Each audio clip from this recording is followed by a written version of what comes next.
So Pakistan has an economic growth imperative. It's a very young country which has large industrial ambitions.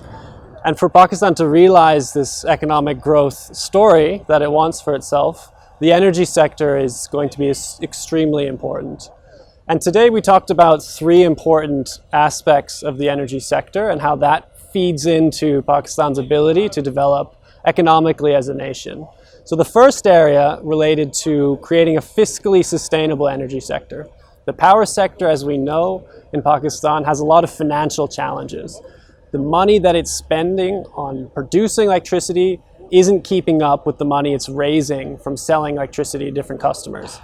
Part of that challenge is that electricity to generate is extremely expensive in Pakistan, but it also reflects that it's very hard in the system to really collect all the bills and reduce the losses along the way.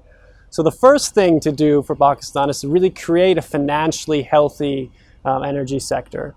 That will be important. Why? Because that is what will allow Pakistan to invest into bringing down the cost of energy, and in particular also improving the quality of that energy supply, not only for households, but also for industries across the country.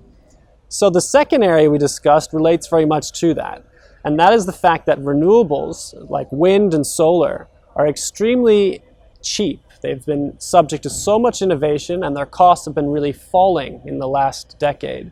So one big opportunity that Pakistan has, not only for its energy sector, but for its economic development more broadly, is to really take on this advantage that it has in terms of adopting these cheap new technologies like solar and wind. The third area, which is very important, is energy efficiency.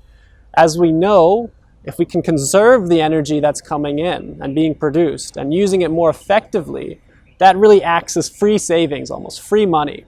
And that means that the businesses that adopt more energy efficient technologies or ways of producing, as well as the households that have more efficient means of cooling, will be able to not only save money, but also help the sector and allow the sector to be much more healthy overall. So these three things are going to be important for the long-term health of Pakistan's energy sector.